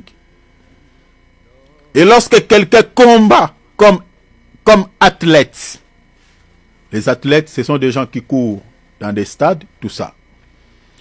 Des sportifs là, qui courent, tout ça. Qui est le premier, qui est le dernier. Lorsque quelqu'un combat comme athlète, il n'est pas couronné. Retenez déjà ici, la couronne est une récompense. Mais je reviendrai pour en parler. S'il n'a pas combattu selon quoi? Selon les règles. Ici, l'apôtre Paul prêche en connaissance. Hein? Rappelez-vous ici, souvent quand j'ai dit, la parole de Dieu est souvent prêchée en connaissance, en doctrine, en révélation et puis en prophétie. Mais ici, l'apôtre Paul prêche en connaissance. C'est-à-dire, il a pris un exemple concret du monde, de ce qui se passe dans le monde. Donc, comme je suis là, je peux prendre un exemple du monde, je prends un exemple de joueurs de football, mais pour parler de choses spirituelles par rapport à cet exemple. Donc, l'apôtre Paul a pris un exemple du monde, de ce qui s'est passé aussi à leur temps. Vous comprenez? Les gens qui couraient dans des stades, qui est sorti le premier, qui est sorti le dernier, tout ça. Il a pris cet exemple parce qu'à cette époque-là, on donnait comme récompense à ces gens des couronnes. Aujourd'hui, dans notre temps, on donne des médailles, on donne un peu les coupes, de l'argent. Donc l'apôtre Paul, il a pris cet exemple pour dire que les athlètes qui courent dans des stades ne sont jamais couronnés s'ils n'ont pas combattu selon les principes établis, s'ils n'ont pas combattu selon les règles qui sont établies. Regardez même dans les matchs de football, vous allez remarquer qu'il y a des règles. Vous êtes en train de jouer, mais vous devez jouer selon les règles. La raison pour laquelle vous allez remarquer, si un joueur bafoue ces règles qui sont établies pour le football, vous allez voir, il y a un arbitre qui est là, qui va donner à ces joueurs un carte jaune, soit une carte jaune, soit une carte rouge. Vous voyez, c'est-à-dire, il va sanctionner ces joueurs-là. Parce que il n'a pas respecté les règles qui régissent le foot. Est-ce que vous voyez cela? Donc l'apôtre Paul a pris cet exemple pour nous donner un enseignement sur le plan spirituel. Il dit, lorsque quelqu'un combat comme athlète, comme un boxeur, il n'est pas couronné s'il n'a pas combattu selon les règles, selon les principes.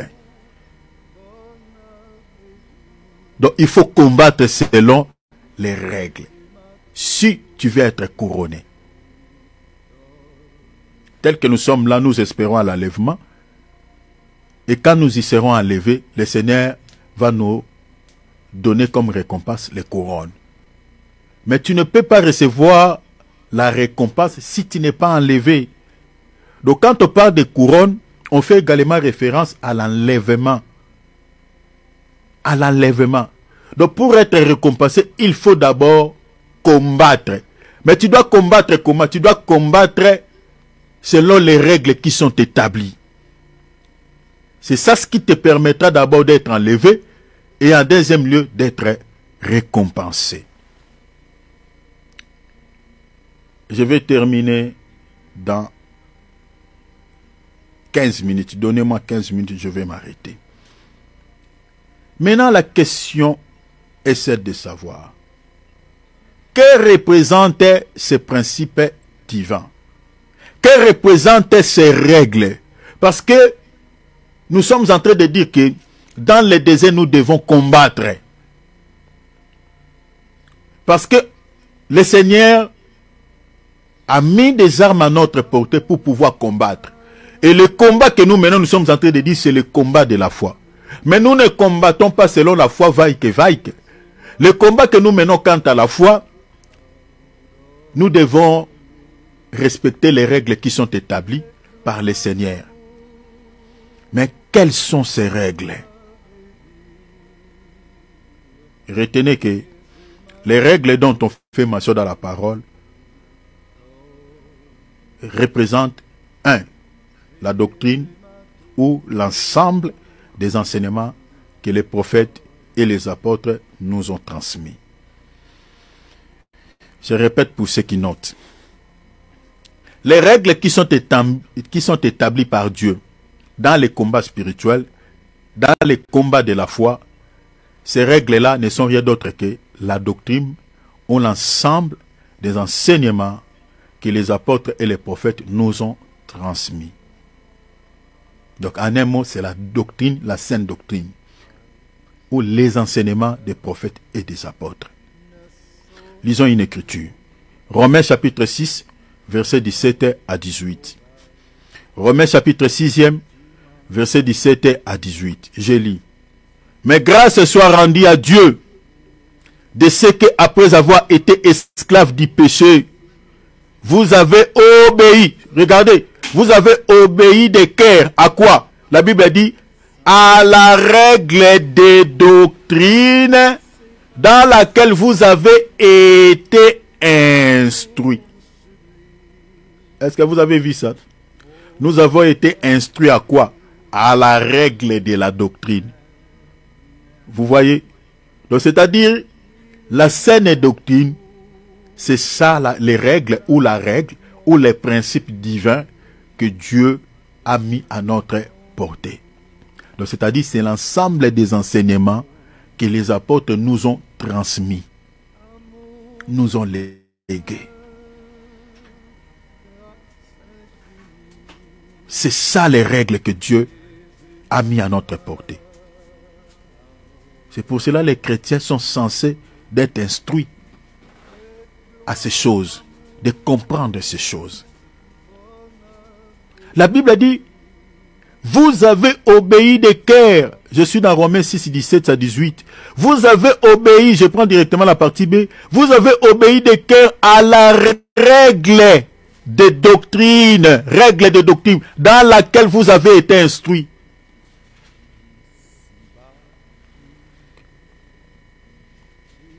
Dans Ephésiens chapitre 2, verset 20, la Bible dit, vous avez été édifiés sur les fondements. Vous voyez, c'est ça les règles. La règle, c'est ça les fondements. Les fondements dont on fait mention ici, c'est l'ensemble des enseignements des prophètes et des apôtres. La Bible dit, vous avez été édifiés. Quand on dit édifié, c'est-à-dire instruit. Comme il vient de dire dans Romains chapitre 6 ici. Vous avez été édifiés, vous avez été instruits, vous avez été battus, en d'autres termes, sur les fondements ou sur l'enseignement ou sur la doctrine des apôtres et des prophètes, Jésus-Christ lui-même étant la pierre angulaire. Une église où il n'y a pas la doctrine des apôtres, bien aimés, prenez les jambes à votre quoi. Attendez, hein? Je vous ai dit qu'au mois de juin ici, je vous parlerai sur les fausses doctrines. On va vous parler. Déjà, quand on va parler sur les fausses doctrines, vous aurez directement la connaissance sur la saine doctrine. La véritable doctrine. Je ne parlerai pas trop de la saine doctrine, mais je parlerai beaucoup plus, je vais m'atteler plus sur les fausses doctrines. Bien aimés, je vous demande de préparer vos notes, préparer vos cahiers, préparer vos stylos. Suivez cet enseignement, ça va beaucoup vous aider. Vous ne prierez plus n'importe où. Les fausses doctrines sont remplies dans nos assemblées. C'est pleinement dans nos assemblées. Comme les gens se réunissent aujourd'hui là. Il y a pas mal de fausses doctrines. Pas mal de fausses doctrines. Je vous dis devant le Seigneur. Il y en a pas mal. Les fausses doctrines sont quoi? C'est-à-dire toute pratique tout enseignement, des dogmes, tout ça, des liturgies, qui ne se justifie pas dans l'enseignement des apôtres, c'est ça ce qu'on appelle les fausses doctrines. C'est-à-dire certaines choses que les apôtres n'ont pas fait, certaines choses que les apôtres n'ont pas pratiquées. Mais vous voyez qu'il y a un pasteur qui se permet de faire ça. Donc c'est-à-dire c'est quelqu'un qui s'est écarté de l'enseignement des apôtres. Or la Bible dit quoi ici? Nous sommes édifiés, nous sommes instruits sur la doctrine des prophètes et des apôtres. Les prophètes dont on parle ici, c'est-à-dire d'Ésaïe, Jérémie, Abraham, Adam, c'est-à-dire tous ces personnages que vous connaissez dans l'Ancien Testament. Tous ces gens-là que Dieu a utilisés pour que l'Ancien Testament soit écrit. Ce sont ces gens-là qui sont des prophètes. Les apôtres dont on parle ici, c'est les 12, les apôtres de l'agneau de Jésus-Christ.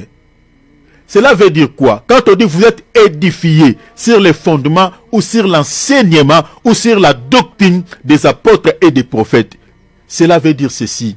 C'est-à-dire, tel que nous sommes là, nous n'allons pas fabriquer des enseignements pour prêcher l'église.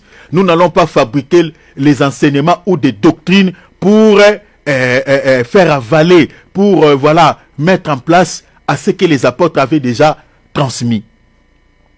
Nous n'allons pas créer d'autres choses. C'est-à-dire, nous sommes en train de s'aligner aux enseignements des prophètes et des apôtres. C'est-à-dire, un homme de Dieu, son enseignement doit se conformer à l'enseignement des prophètes et des apôtres. Si aujourd'hui vous voyez que il y a certains serviteurs de Dieu qui ne s'entendent pas, parce qu'il y a d'autres personnes qui se posent énormément de questions, qui disent, mais pourquoi il y a plusieurs églises aujourd'hui? Pourquoi les chrétiens ne peuvent pas se réunir, se mettre ensemble? Vous voyez dans un même avenir, vous voyez il y a plusieurs églises, nanani, nanana, tout ça, mais pourquoi tout ça? Mais bien aimé, le problème qui se pose aussi, c'est la doctrine. C'est la doctrine. Il y a certaines personnes qui sont envoyées par le diable, qui s'en fichent complètement de l'enseignement des apôtres, de la doctrine des apôtres. Comment pouvons-nous prier, même s'ils confessent Jésus dans la bouche, mais quand vous vérifiez l'enseignement, cet enseignement ne se cadre pas. C'est là où se pose un problème. Et s'il y a déjà un enseignement faux, si dans votre église il y a un enseignement qui ne se conforme pas à l'enseignement des prophètes et des apôtres, bien aimé, vous ne pouvez pas bien combattre. Et vous n'allez pas bien combattre. Dans les combats spirituels, les combats de la foi dont la Bible parle, vous échouerez. Au moment des épreuves, vous échouerez. Parce que vous n'allez pas bien garder la foi, vous n'allez pas bien combattre. Vous allez échouer. À cause de quoi? Parce que la doctrine n'est pas respectée. Parce que la Bible dit quoi? Il faut combattre selon les règles, les principes divins. C'est pour cela qu'il y a beaucoup de chrétiens qui échouent, même dans les combats spirituels. Même par rapport au combat de la foi, il y a beaucoup de chrétiens qui échouent. Et déjà, si vous échouez au combat spirituel, au combat de la foi, votre salut est à haut risque, est en jeu. Parce que le combat de la foi, selon l'épître de 1 Timothée chapitre 6 verset 12, est lié à la vie éternelle. Donc si vous êtes mal enseigné, vous n'allez pas bien combattre. Donc votre salut est en jeu, votre salut est à haut risque. Est-ce que vous m'avez bien saisi? La Bible dit, l'athlète n'est pas couronné s'il n'a combattu selon les règles. Qui sont-ils les athlètes dont l'apôtre Paul faisait allusion là-bas? C'est nous les chrétiens. Nous sommes des athlètes.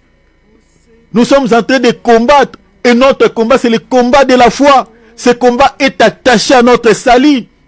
Mais il y a des principes. Il y a des principes divins. Il y a des règles que le Seigneur a établies. Et ces règles-là, c'est la doctrine, la sainte doctrine. C'est l'enseignement des prophètes et des apôtres. Et si nous voulons bien combattre, nous devons se conformer à ces règles, à cette doctrine que les apôtres nous ont transmis. Mais ce qui est étonnant aujourd'hui, oh mon Dieu, beaucoup des hommes de Dieu, entre guillemets, ne respectent pas les fondements bibliques, ne respectent pas les enseignements que les apôtres et les prophètes nous ont transmis. Regarde même ce qui est dit ici, dans 2 Pierre chapitre 3 verset 2. Je suis dans la traduction Parole de vie. Ici, c'est l'apôtre Pierre qui est en train de dire. Il dit, souvenez-vous des paroles que les saints prophètes, oh mon Dieu, les paroles que les saints prophètes, tous les prophètes du Seigneur, tous ces prophètes qui ont prophétisé, qui ont parlé de la part de Dieu dans l'ancienne alliance. L'apôtre Pierre dit, souvenez-vous des paroles que les saints prophètes ont dites autrefois. Rappelez-vous quand même. Souvenez-vous. Il répète encore dans la partie B. Souvenez-vous aussi des commandements que les apôtres vous ont enseignés. Ce sont les commandements du Seigneur, le Sauveur. Est-ce que vous voyez? C'est-à-dire un serviteur dédié qui rejette radicalement l'enseignement des prophètes, les paroles des prophètes, les paroles des apôtres. C'est quelqu'un qui a rejeté aussi les commandements du Seigneur, parce que ces gens-là n'ont pas parlé de leur propre chef, mais ils ont été poussés par le Seigneur, ils ont été poussés par l'Esprit de Dieu pour parler de sa part. C'est ça ce que l'apôtre Pierre dit ici. Il y a certaines personnes, j'avais déjà entendu une dame, parce qu'il y avait un ministre de Dieu qui disait qu'une femme n'a pas la bouche, une femme n'a que l'oreille. Il ne peut pas... Ne rigole pas, mauvais de Philippe. Il disait qu'une femme n'a pas la bouche, n'a que l'oreille. C'est-à-dire, la femme, Dieu ne l'a pas donné la bouche pour parler. C'est-à-dire, il était en train de dire qu'une femme ne peut pas se permettre de se mettre du haut de la chair pour prêcher aux hommes la parole, prendre l'autorité sur les hommes. Cela ne lui a pas été donné. Le ministère n'a pas été donné à la femme. Alors, il y avait une femme qui était servante de Dieu, qui était zéleuse aux choses de Dieu. En répliquant, en répondant à ses serviteurs de Dieu, il dit non. Non, ce n'était pas cette femme, mais il y avait un homme de Dieu. Lui autorise les femmes de prêcher dans son église. Jetez le nom de ses serviteurs de Dieu. Il dit que si Paul avait interdit aux femmes de prêcher, moi aussi je suis ministre comme Paul, moi je permets aux femmes de prêcher, d'annoncer la parole. Donc, ces serviteurs de Dieu se comparent à Paul. Et vous savez, il y a des gens qui jouent, hein. Paul, même moi là qui prêche là, je ne suis pas même l'oncle de Paul. Et donc j'ai dit, mais bon, il y a d'autres personnes qui ne respectent pas. Vous nous demandez de respecter les aînés, mais toi aussi tu dois respecter. Paul quand même c'est un aîné. Toi tu te mesures à Paul. D'ailleurs Paul dans ses recommandations, qu'est-ce qu'il dit? Il dit, si un homme de Dieu qui croit être inspiré, qu'il a reçu voilà une vision, que Dieu m'a dit que les femmes doivent prêcher, il dit qu'il fasse ce qui lui semble bon. Mais ce que moi je viens de dire, je ne permets pas à la femme d'enseigner, ni de prendre l'autorité sur l'homme. Il dit que ce que je viens de dire, c'est une recommandation du Seigneur. Paul, il a géré par Dieu. Il dit, je ne dis pas parce que je vais parler, mais c'est une recommandation du Seigneur. C'est le commandement de Dieu. Et toi, tu réunis, tu dis que... bon, je crois que quand on parlera sur les fausses doctrines, on en parlera. Donc, il y a des gens qui ne respectent pas les paroles des prophètes, qui ne respectent pas les paroles des apôtres. Et comment peut-on comprendre que certains serviteurs de Dieu ne respectent pas les fondements bibliques? Bien aimé, vérifiez seulement leurs enseignements. Tu verras que quand tu regardes Isaïe, tu ne vois pas Isaïe dans son enseignement. Quand tu regardes Jérémie, tu ne vois pas Jérémie. Quand tu regardes tous les prophètes de l'ancienne alliance, tu ne vois pas, ça ne se justifie pas. Tu retournes chez les apôtres, ça ne se justifie pas. Regardez seulement aujourd'hui là, chaque mois d'avril, les gens célèbrent Sainte Seine, célèbrent plutôt la Pâque. Hey, dans toutes les églises, c'est tellement répandu. Donc aujourd'hui, si tu oses dire que ce n'est pas biblique, ça c'est une fausseté, c'est quelque chose que l'ennemi a introduit dans l'église. Il est vrai que l'Israël avait une date. Dieu avait ordonné à Israël à une certaine date de célébrer la Pâque. Mais ces choses étaient prophétiques par rapport à nous. Aujourd'hui, nous, la Pâque que nous célébrons, c'est sur le plan spirituel. Tel que nous sommes là, nous sommes en train de célébrer la Pâque. Parce que nous sommes en train de manger l'agneau. L'agneau que nous mangeons aujourd'hui, c'est la parole. Mais à titre symbolique, la Pâque que nous célébrons, nous n'avons plus besoin d'attendre une date quelconque, comme c'était passé à l'époque des enfants d'Israël. Nous, la Pâque que nous célébrons, c'est ce qu'on appelle la Sainte Seine, les repas du soir, les repas du Seigneur, ou la fraction du pain. Lisez même Luc chapitre 22. Le jour de la Pâque, parce que l'Israël célébrait la Pâque avec l'agneau.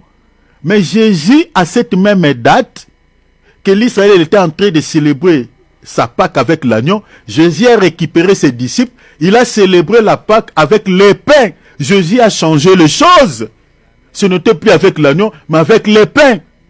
C'est ça ce que nous appelons la Sainte Seine. C'est ça ce que les apôtres ont repris dans 1 Corinthiens chapitre 11. À partir du verset 20. Maintenant, je demande à tous ces serviteurs de Dieu, d'où est-ce que vous avez pris ça? Parce que si vous êtes en train de se conformer à la loi, parce que tout ça là, il y a l'astrologie aussi dedans, parce qu'il y a l'astrologie, c'est-à-dire on calcule des dates.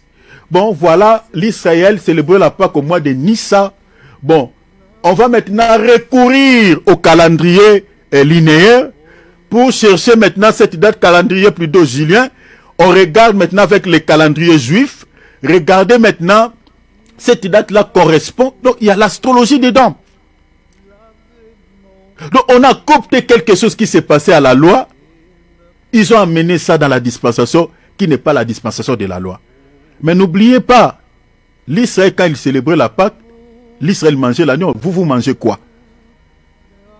Il y avait quelques condiments qui accompagnaient cette Pâque.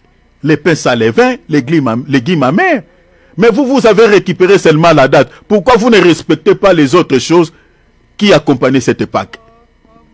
De tout ce qui vous intéresse, c'est la date. Non! À cette date-là, mois de Nissan, qui correspond au mois d'avril selon vous, cette Pâque-là était célébrée. Il y avait des choses qui accompagnaient cette Pâque.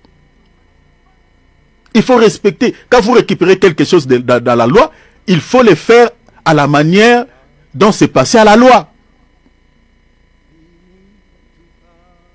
Mais malheureusement, la Bible dit, hein, tous ceux qui s'attachent à la loi, aux œuvres de la loi, sont déchus de la grâce. Je vais m'arrêter ici. Donc vous voyez ici, mes bien-aimés, la doctrine, bien-aimés. Si vous combattez en dehors de la doctrine, en dehors des règles, en dehors des principes que les apôtres, les prophètes nous ont transmis, bien-aimés, vous n'allez pas bien combattre. Vous n'allez pas bien combattre. Et le fait que vous n'allez pas bien combattre, votre salut est en jeu. Parce que le combat de la foi est lié à notre salut. Pour terminer, regardez ce que Paul dit à Timothée. À Tite, pardon. Je vais m'arrêter ici. On va continuer. Quel jour encore, mon frère Philippe?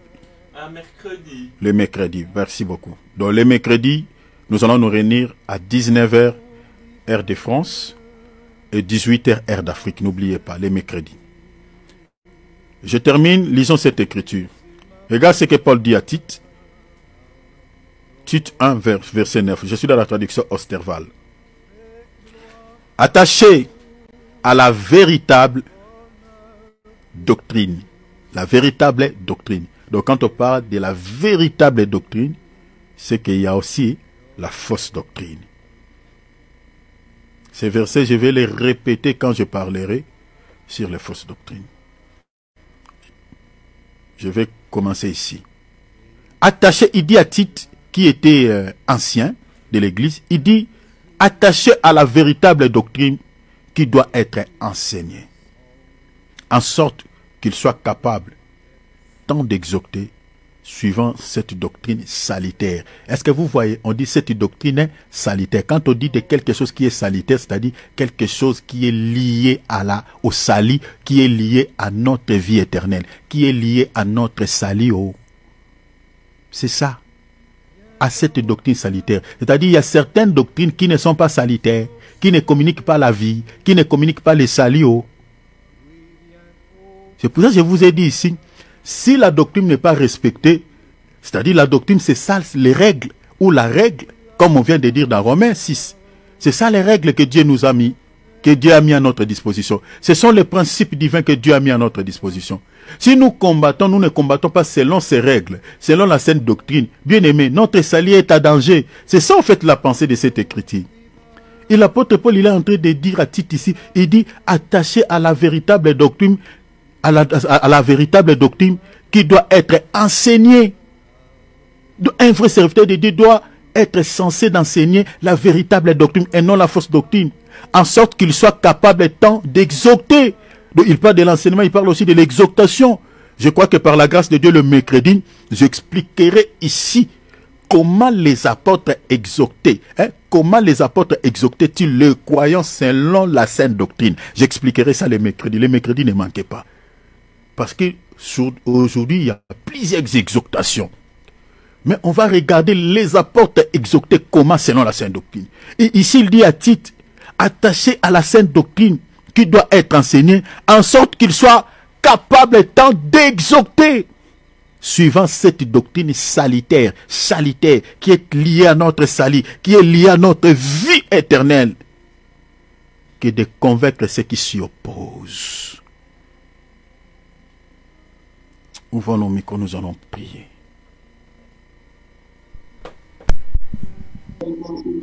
Demande la grâce de Dieu. Bien-aimé, tu suis le Seigneur pour être sauvé. Je disais aux gens au deuil, préparez-vous. Jésus revient. Il revient très bientôt, très bientôt. Hey, bien-aimé, nous sommes les ministres de Dieu. Et ce que je vous dis, l'un des 4 matins, ça s'accomplira. Ça s'accomplira. Vous allez attendre dans les médias, sur les réseaux sociaux, qu'il y a la disparition de gens à travers le monde. Dans un premier temps, les gens prendront cela comme juste bon. Parce qu'il y aura, le diable va inventer des choses que non, il y a des extraterrestres qui sont descendus dans le monde, qui ont enlevé les gens. Il y aura un peu beaucoup des histoires, de fausses informations. Mais par après, quand on va vérifier, qui sont-ils ces gens-là qui sont enlevés? Qui sont-ils ces gens-là qui sont disparus à travers le monde? Quand on va vérifier les informations, beaucoup de gens se rendront compte que la plupart des gens qui sont disparus, ce sont des chrétiens. C'est à ce moment-là, la Vierge folle, c'est lui qui va informer maintenant, qui donnera la vraie information, qui dira au monde, oh Seigneur, ils verront seulement les gens en train de pleurer. Ça c'est la Vierge folle, parce qu'elle va beaucoup pleurer, parce que sa souffrance va commencer là. Parce que la Vierge folle sera persécutée par le diable. C'est elle qui va dire, parce qu'après l'enlèvement, les églises continueront à fonctionner. Il y a une portion de l'église qui va rester. Cette portion-là, c'est ça la Vierge folle. Il y a des ministres qui resteront. Les ministres-là sont comparables aux Ézéchiel, aux Daniel qui étaient partis dans la captivité. Qui seront captifs de Satan à ces temps-là. Et ils seront persécutés, ils seront martyrisés, ils seront tués. Ça sera chaud après l'enlèvement. Parce que ça sera le règne total de l'Antichrist. Ne souhaite jamais que tu vives ce temps. Prie le Seigneur. À la manière dont tu as compris. À la manière dont le Seigneur t'a parlé, sois humble. Ouvre ton micro, demande la grâce de Dieu sur ta vie. Demande la force. Demande à Dieu que tu sois un chrétien qui aime la parole. Demande à Dieu si dans ton cœur tu ne sens pas le goût de la parole. Ou soit quand tu médites la Bible tu ne sens pas le goût. Demande à Dieu, Seigneur, sème dans mon cœur le goût de la lecture. Quand je lis la Bible, Seigneur, je sens le goût. Et donnez-moi ton esprit, Seigneur, quand je lis, de comprendre la parole. Parce qu'on m'a dit que ma vie éternelle est attachée à la parole. Seigneur, je dois connaître la parole. Bien aimé, que ça soit ton souci. Il n'y a pas à comparer avec la vie éternelle. S'il vous plaît. S'il vous plaît, il n'y a pas à